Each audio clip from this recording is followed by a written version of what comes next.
Good morning. Good morning. Welcome to Eastrose Fellowship Unitarian Universalist. We're very happy to have you've chosen to join us this morning, Labor Day Sunday. I'm Tyler Perez, your worship leader this morning. I'm relatively new. I've been coming here for a few months, off and on, with my roommate Luna, who's not with us today, and just really happy to be getting involved. Our speaker today is Katie Norris. Katie has been a member of Eastrose for about 5 years. She's a mother to an 18-year-old son and works as a program manager at a technology company. She's been active as a volunteer at Eastrose since she joined the church. Recently, Katie has stepped down from her role as Eastrose board treasurer and is very happy to find new and different ways to give her time, like this. Katie will be speaking today on people over profits as we gather to honor the contributions of workers today. Please silence your cell phones or other electronic devices, pagers, printers. Let's take a moment now and greet those online by standing up and facing the cameras by the clock in the back and waving hello. And then let's greet each other here in the sanctuary.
Alrighty.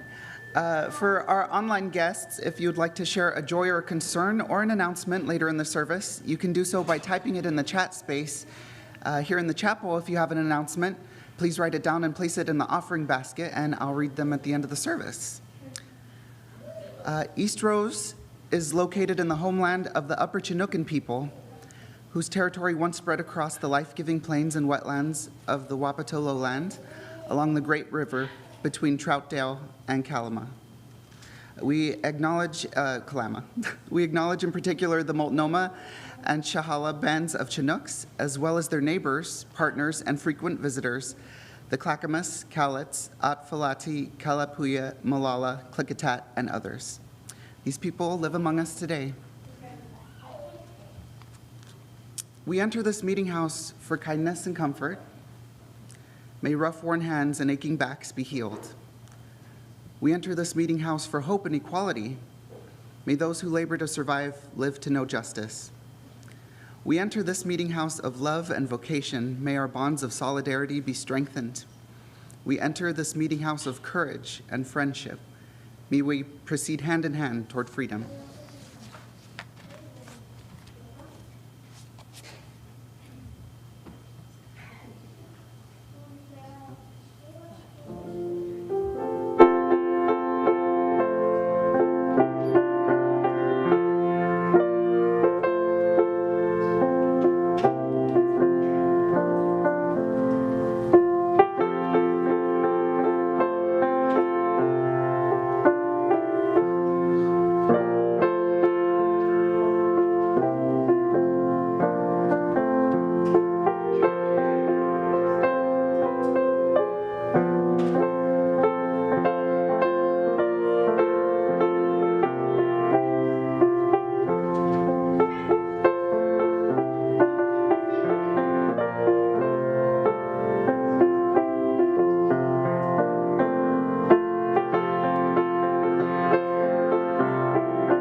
In recognition of Labor Day, we light this flame to honor all work, including the works of our hands and our backs, in gratitude for all the labors that support our world, and for all those who boldly continue the work of justice, equality, and peace.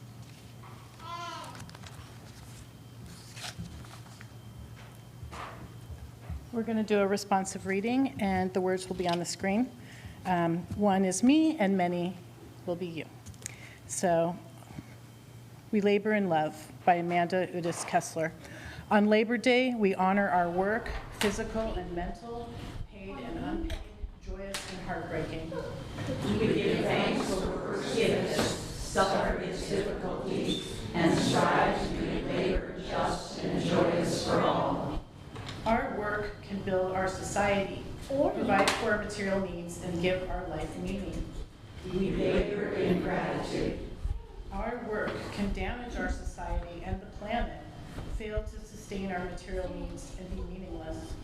We join together to create work that supports the well-being of all.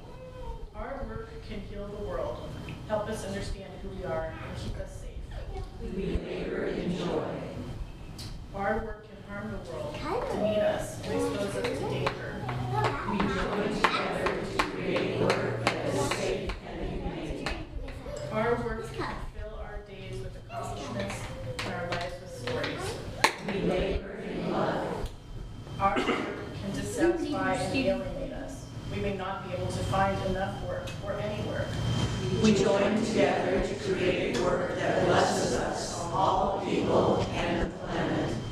This Labor Day and all Labor Days to come, May our work and all work serve humanity and all living beings. please rise as you are willing and able, embody your spirit, and sing an old hymn called Work for the Night is Coming. It's a very easy tune, and Mary will pray it through once. The words will be on the screen.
you want me to do it? Okay. The children are now invited to join Tara and Kathy at the back of the chapel. Oops, sorry. I jumped ahead. Okay, we're now going to do a time for all ages with Tara Toller reading side by side. Okay, so today's story is called Side by Side, or in Spanish, Lado a Lado. This is the story of Dolores Huerta and Cesar Chavez. It's written by Monica Brown and illustrated by Joe Cicada. This is a true story about real people, and you'll be able to see the pictures up on the screen. In New Mexico, there lived a little girl named Dolores who talked so fast that her grandfather once said, "Dolores, you must have 7 tongues." Many miles away in Arizona, there lived a little boy named Cesar who was a very good listener. Cesar listened to his mother cry when his family lost its home and they had to become migrant farmers. When Dolores was a girl, she moved to California with her mother and brothers. She joined the Girl Scouts and worked to raise money for soldiers fighting in World War II. Cesar's family moved to California to follow the crops and work in the fields. Although he had to drop out of school to work, Cesar always had a book under his arm. From her mother, Dolores learned to think of others. When poor farm worker families had no place to sleep, Dolores' mother would let them stay at her hotel for free. Life for Cesar's family was difficult. All day they bent over in the hot sun picking lettuce, strawberries, and grapes. There was never enough water to drink out in the fields. Dolores grew up and became a teacher. She saw the farm worker children come to school cold and barefoot, too hungry to learn as well as they could. When Cesar grew up, he and his friends were hurt by dangerous tools and had mean bosses who sprayed the plants with poisons that made the farm workers sick. Then something special happened. Dolores and Cesar met.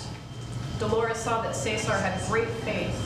His dreams would bring hope to thousands of farm workers. Cesar saw that Dolores had great courage. She would stand up and fight for what was right. Side by side, Dolores and Cesar began their journey. Dolores and Cesar drove from town to town, standing on the back of flatbed trucks and inviting farm workers to join La Casa, the cause for justice. Together, they demanded better living and working conditions for the farm workers. Cesar and Dolores asked people to stop buying grapes from California because the poisons the growers used there were making the workers sick. People listened, and the grapes rotted on the vines. The farm workers won. They got a safer place to work, and the grapes became safer for people to eat.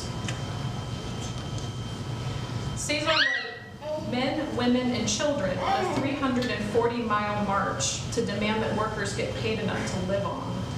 They arrived in Sacramento, California on April 10th, Dolores' birthday. Dolores gave an amazing speech, and the people were heard. The growers signed a contract with the workers, giving them better pay for their hard work. It was time for the farm workers to share in the harvest. Though they each had a large family, little food, and no money, when Dolores and Cesar sat down at Cesar's kitchen table, they always looked for ways to make the world a better place. If we don't help the farm workers, Cesar asked Dolores, who will? When the growers and the politicians wouldn't listen, Cesar stopped eating for 36 days so that others would understand how important it was to protect the workers. When their bosses bullied them, the workers used to say, "We can't do it, we can't win." But with the help of Dolores, they began to chant, "Si se puede," yes we can. For 30 years, Dolores and Cesar worked and listened and talked and marched side by side. Dolores and Cesar worked to help families stay together. They fought to pass the Immigration Act of 1986 that helped more than 1 million immigrants become United States citizens. Dolores and Cesar had many victories because they knew that together all things were possible. In 1993, Cesar passed away. and Dolores and the farm workers marched to honor him. Dolores still works and marches for justice for the poor, and she is not alone. The spirit of Cesar Chavez is with her by her side. And All right, so now is the time to sing the children to their classes. The children are now invited to join Tara and Kathy at the back of the chapel to go to their classroom. People in the middle aisle hold hands and form a bridge and sing as you go. The words will be on the screen.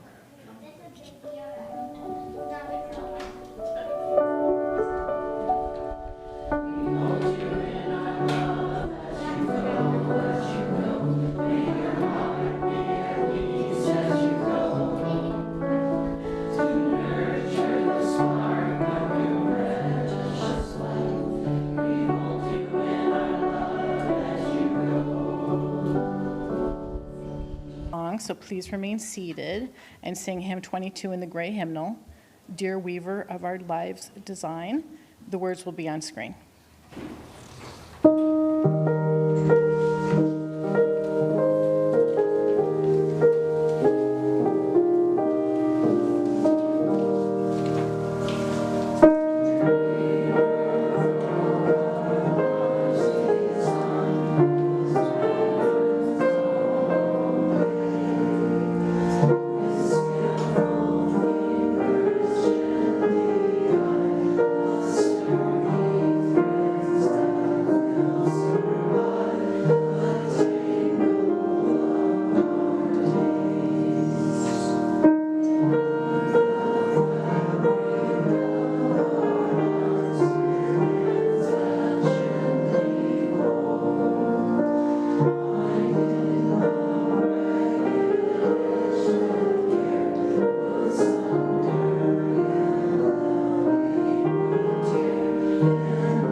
What images come to mind when I say Labor Day? Chances are you think of the holiday weekend and celebrations with your loved ones, the federal holiday, unions and the cause of a working wage and benefits, maybe the history of the struggle of working people to have a fair share of the profits from their work. Those are all great. Now I want you to think of your parents and caregivers, the parent that fed you, bathed you, nurtured you, and taught the building blocks of how to be in the world. Now think of your elders, who shops for them and goes to the doctor with them, cleans for them, cares for them when they begin to fail. Now think of those who have physical and mental challenges of differing degrees. They come in all ages. Who assists them in daily tasks that make day-to-day life easier and sometimes possible at all? Much of this work is unpaid labor. Yet the work of homemaking, childcare, elder care, and differently abled care isn't part of our economic system. It doesn't count on our GDP, but our society would collapse without it. Now consider the other non-paid labor we do to mentor, to educate, to assist, to advocate, to entertain and enrich the community, the country, and the world. Think of all that we do for our neighbors, our friends, our community, to make life better. This is labor. A paycheck isn't the only measure of your work. Without this labor, our world would be a lonelier and more desperate place. Honor your labor. If you work for money, this holiday is for you. If you work for love, this holiday is still for you. Our work makes the world better. Enjoy your day.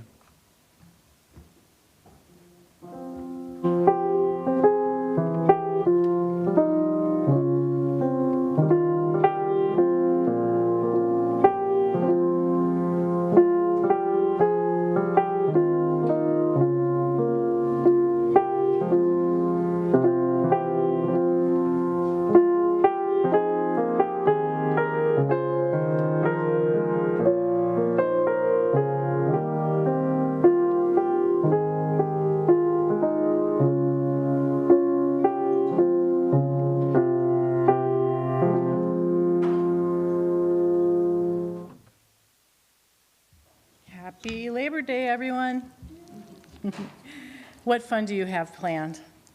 A barbecue, perhaps? Getting a day off? Saying goodbye to summer? Well, what exactly is Labor Day? Until I was preparing for this service, I had a vague idea about it being a day set aside to honor the work and sacrifices of unions and the labor movement, a day where we are invited to remember that things like the standard work week, overtime pay, parental leave, and workplace protections were given to us by people who risked life and limb to fight for them, not by corporations or government out of kindness or compassion. Like in the story For All Ages read by Tara, Dolores Huerta and Cesar Chavez are examples of how everyday people can agitate for better working conditions and make real changes. In my reflection today, I will be looking at a handful of different topics related to work and workers' rights and muse on why it is important right now in this moment to consider where things are in the U.S. So topic 1, what is Labor Day and how is the labor movement doing? So just a little history. Canada is the first and only other nation besides the U.S. that has a celebratory holiday on the first Monday of September honoring workers and labor movement and the labor movement. The first Labor Day in the U.S. was celebrated in New York on September 5th, 1882, organized by the Central Labor Union in support of the 8-hour working day. That focus would become the key demand of a rising labor movement. It was marked by a parade, speeches, music, and food. Ministers and priests were encouraged to preach in church about the labor movement on the day before Labor Sunday, or Labor Day, Labor Sunday, which is today. So after 100 years of notable labor wins, quoting from a UU sermon delivered by Reverend Mark Frechette on Labor Day Sunday 21 years ago, we take for granted the 8-hour day, the minimum wage, child protection laws, sick days, paid vacation, retirement benefits, unemployment compensation, and OSHA, or health and safety laws. But it was the power of unions that brought these rights and protections to the workers of America. And workers of today, especially workers at the bottom of the wage scale, still need protection and advocacy. I personally recognize the good works that the labor movement has done, and I am grateful. We have come a long way since 1882, but the work is not done, and it is not in the past. As we know, there are people here in the U.S. who still do not enjoy the benefits that people in the labor movement have worked so hard to secure. Think about the folks working long hours who are not fairly paid for their, not fairly compensated for their overtime, the challenges of the agricultural workers we depend on for the fresh produce we set upon our tables, the people who make their livings on tips, of driving for Uber or Lyft, of people delivering food for DoorDash. Labor Day seems especially poignant now when the gap between the wealthy and everybody else is as big as it has ever been. And as the rise of the gig economy has robbed increasing numbers of workers of rights, protections, and stable pay. So how are the labor unions doing? This is a question for all of you. So how do you think it's doing? Is it on the rise or is it not doing well? Decline. I think it's on the progress that they're making. I think it's on the rise. I think more people are active in their unions than they've ever been. So a little bit of both. I was really surprised when I read about it. So clearly over the years since 1882, labor unions have continued to grow. However, over the last decade, I learned that support for unions in the U.S. has been rising steadily. And 2023 is the 5th straight year where public opinion about unions has surpassed the long-term average among American workers. So Gallup reports 71% of Americans approved of labor unions in 2022, the highest since 1965. A recent CNBC headline from last week proclaims, labor unions are pushing hard for double-digit raises and better hours. Many are winning. Their key points from the article were more workers across industries have taken a hard stance against companies for dramatic improvements in compensation and working conditions. More than 320,000 workers have participated in at least 230 strikes so far this year, according to data from the Cornell University School of Industrial and Labor Relations. UPS workers and airline pilots have won rich labor deals. Hollywood writers and actors, as well as auto workers, could be next. So one would hope that with the increase in popularity of labor unions, it would help lead our country to reversing the trend of economic and social inequality and injustice that we see creeping over the land, especially when there is widespread tendency of business to emphasize profits and productivity over people. Standing on the side of the worker is standing on the side of love. Topic 2 is minimum wage, living wage. What would a world that is organized around people's needs instead of their labor look like? I've long supported raising the federal base minimum wage to $15 an hour. One of the most common arguments against it goes like this. But if we raise it to $15, then a burger flipper will make the same as an EMT. The problem for those who argue this way is not the money, it is about making burger flippers and EMTs economic equals. This is a good example of what a daunting task it is to disrupt a system that does everything it can to keep the first first and the last last.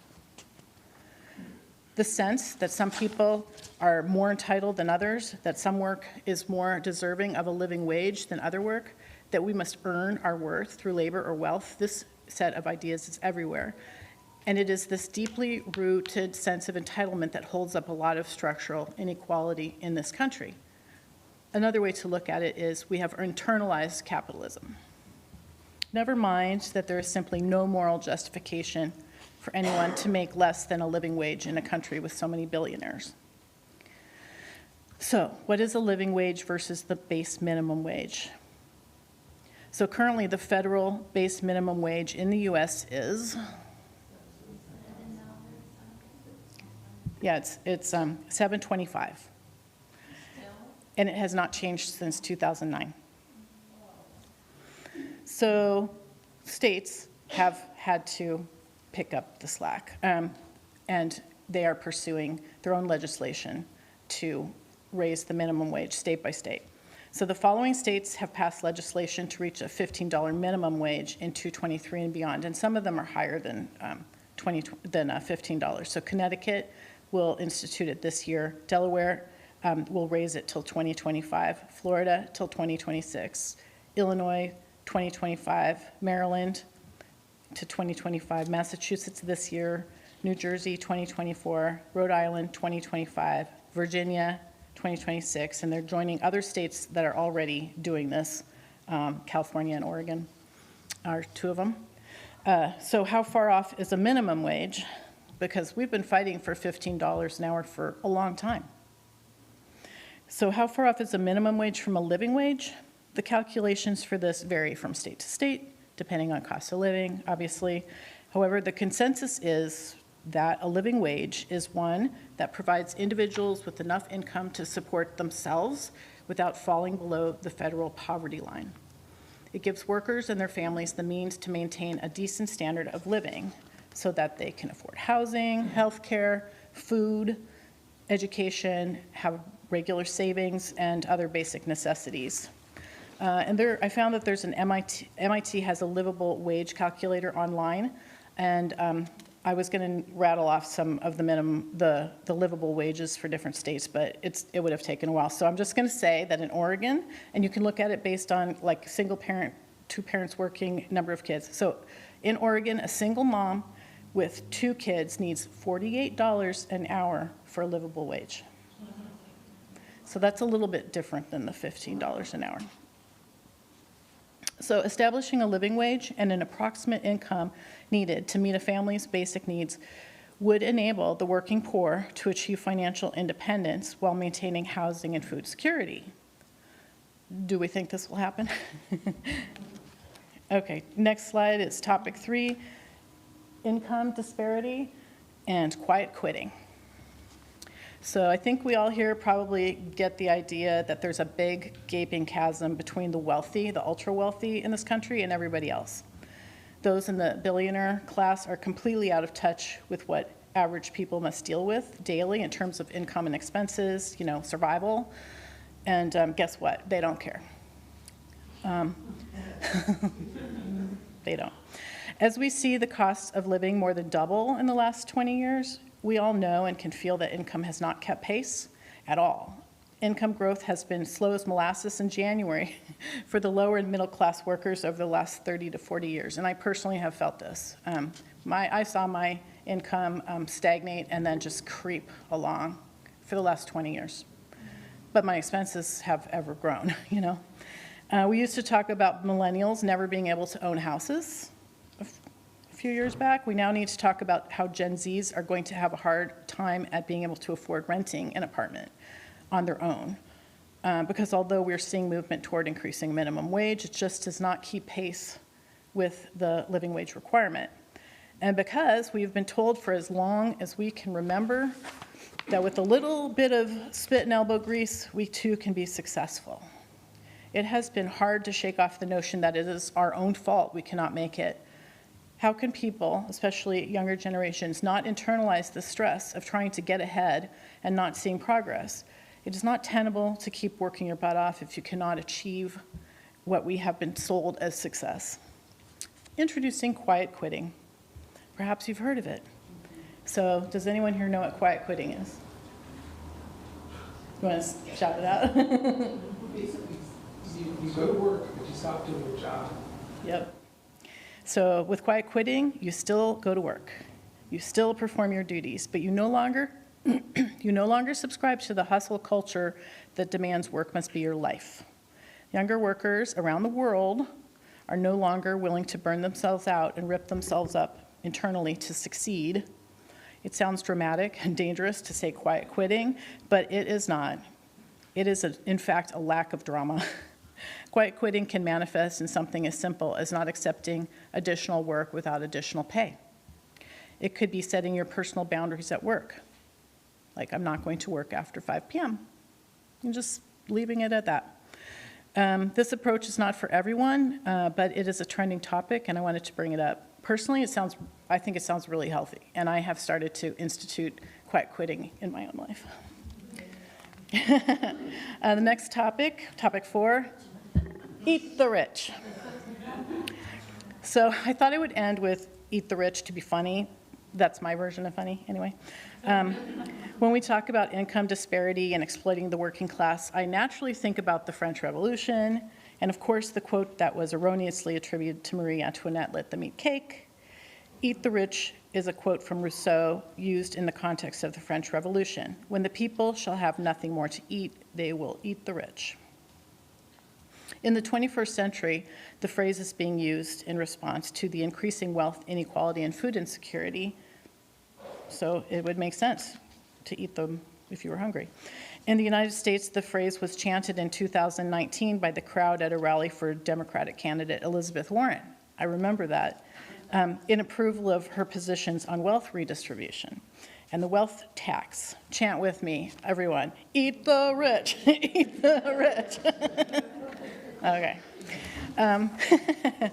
The phrase has trended on major social networks online. It became prominent on TikTok in the late 2010s, with users posting videos critical of the rich. Many of these videos also targeted more mundane first world behavior.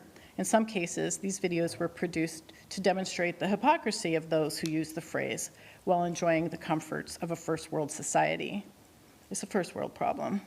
It is a dilemma, but I think that there's so much income disparity between everybody and the ultra millionaires and billionaires that it's fair. I think it's fair. I'm going to embrace that. I'm going to get it tattooed on my body. Eat the rich. Okay. By the way, in researching this phrase, I learned more because I was interested in Elizabeth Warren, what she was trying to do. And I learned more about how the wealth tax would work. And in short, I mean, there's a lot of information out there about it, but in short, it would raise money. It would not raise as much money as people think it would, and it would be hard to enforce. So it could happen, and it probably will happen in incremental ways, but it's not going to be fast, and it's not going to be easy. It's not a quick fix for everything, because billionaires can move their money to other countries. So I really think it's going to end up being something where countries kind of group together to decide that this is something they're going to enforce so that the money can't be moved around. But who knows? That could be like 20, 50 years from now. Anyway, to end my reflection, I'm going to show a video that recently brought me a lot of joy. It's Rep. Katie Porter grilling the billionaire CEO of Chase Bank, reported by MSNBC in 2019. So Katie Porter is well known for getting out her whiteboard, her big whiteboard, and challenging folks with tough questions. She is currently running for Senate in California, so enjoy. Freshman Congresswoman Katie Porter did it again. She is a freshman Democrat in the House of Representatives who you have met on this program before. And for the last couple of months, Washington lobbyists have had fair warning of what they have to prepare their clients for when their clients testify before Katie Porter. Jamie Dimon is the head of J.P. Morgan Chase Bank. He makes $31 million a year. He pays Washington lobbyists millions and millions and millions of dollars to handle his lobbying interests in Washington and to prepare him specifically for things like testifying to Congress. But lobbyists cannot anticipate Katie Porter. She represents the 45th congressional district in California, with Irvine as her biggest city, and so she began her questioning of Jamie Dimon this way. I went to monster.com and I found a job in my hometown of Irvine at JP Morgan Chase. It pays $16.50 an hour. The lobbyists never saw that one coming. Katie Porter then did the math on what that income would be on an annual basis, and for a hypothetical job applicant who is a single mother with one child, that job would leave her with $29,100 a year after taxes. Jamie Dimon is no doubt good at math, but he's not used to working with such tiny numbers. And so Katie Porter laid out what the financial life looks like of someone getting an entry-level job in the company where Jamie Dimon makes $31 million. She had $2,425 a month. She rents a one-bedroom apartment. She and her daughter sleep together in the same room. In Irvine, California, that average one-bedroom apartment is going to be $1,600. She spends $100 on utilities. Take away the $1,700, and she has net $725. She's like me. She drives a 2008 minivan and has gas. $400 for car expenses and gas. Net $325. The Department of Agriculture says a low-cost food budget, that is ramen noodles, a low food budget is $400. That leaves her $77 in the red. She has a Cricket cell phone, the cheapest cell phone she can get for $40. She's in the red $117 a month. She has after-school childcare because the bank is open during normal business hours. That's $450 a month. That takes her down to negative $567 per month. My question for you, Mr. Dimon, is how should she manage this budget shortfall while she's working full-time at your bank? And then Jamie Dimon deflected the question a bit, and then his answer finally came down to, I don't know.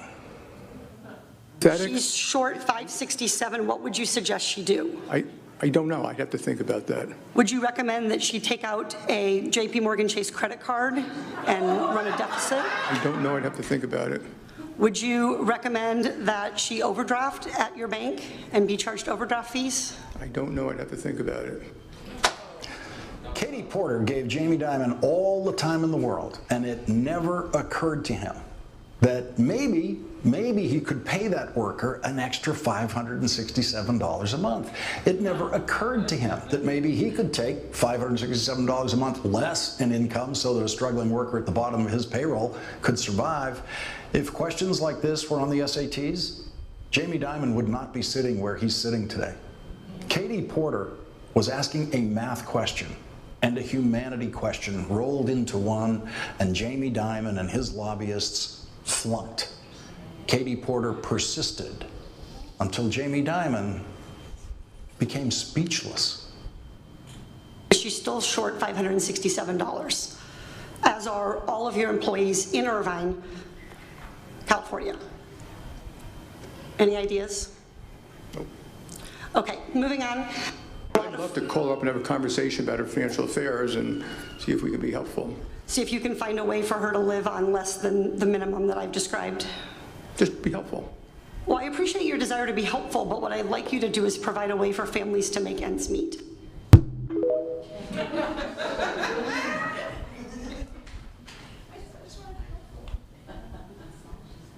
Yeah, okay. I'm glad you liked that. All right, closing hymn. Please rise as you are willing and able, and embody word and spirit, and sing hymn 1027, 1027 in the teal hymnal, Cuando Otope. Mary will play it through once, and the words will be on the screen. We will sing it in English.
We take an offering today, reminding ourselves of how many gifts we have to offer and remembering that we are a part of something bigger than ourselves.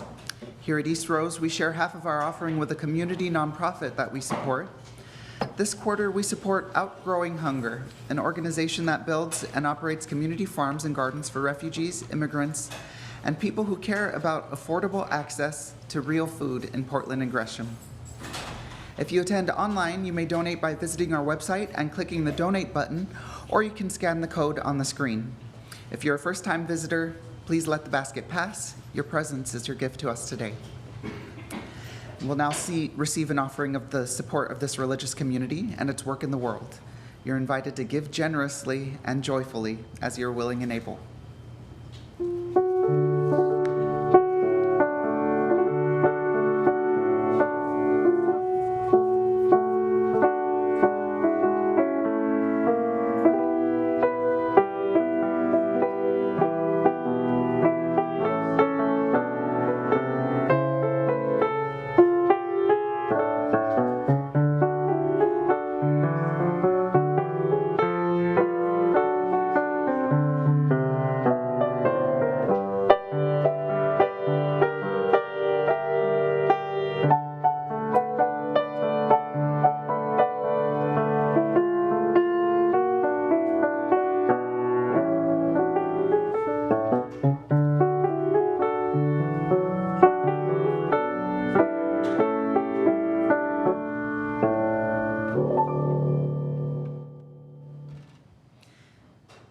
is our work shared with each other in covenant that creates and sustains this beloved community. We extinguish this chalice, but its light lives on in the directions we have chosen today. The light of this faith lives on in us together, in our hearts, minds, bodies, and spirits. Amen, and blessed be.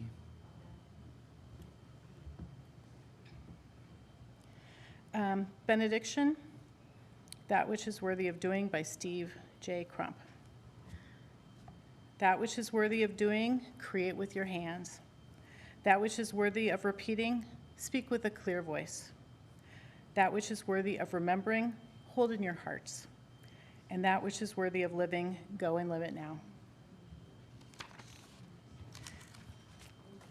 With the postlude, we'll be listening to a video of music from a TikToker that I follow and love a lot, and I got her permission to play this.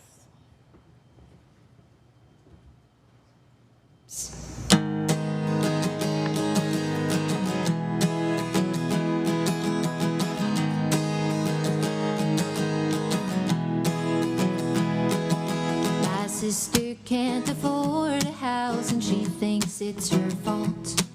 She says if she worked harder she'd have money in the vault. And my mother needs a surgery, her hand's always in pain. But she fell ill last April and used up all her sick days.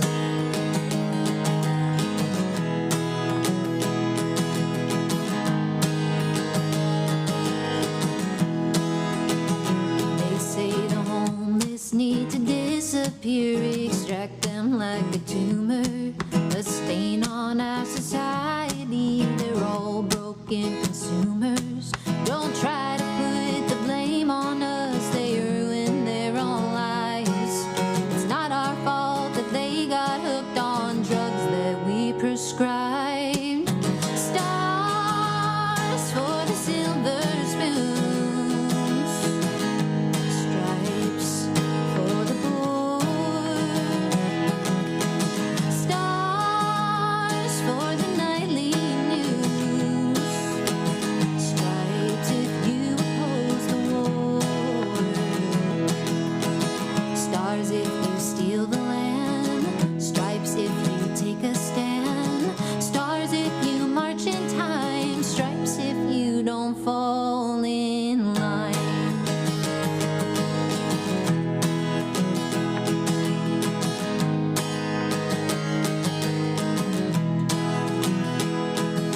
We send our babies off to school, the children are the future.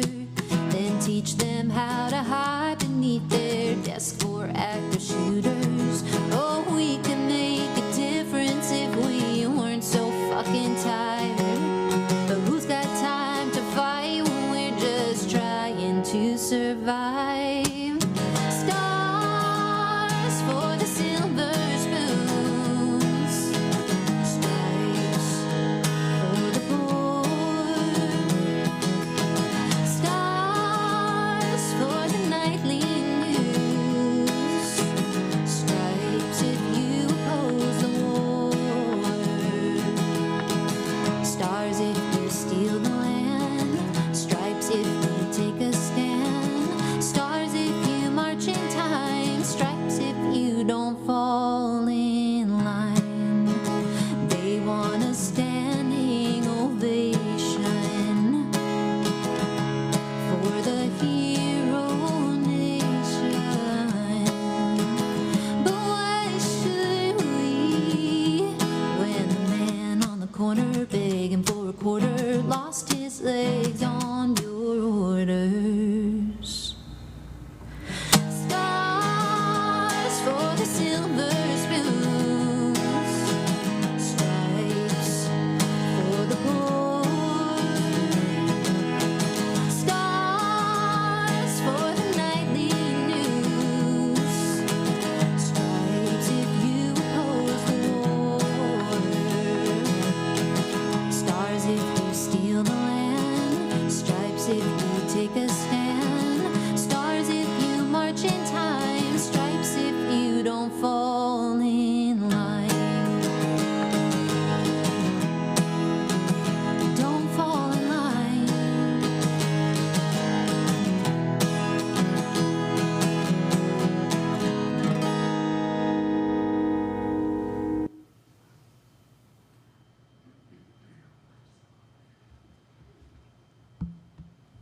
Eat your heart out, Taylor Swift, right?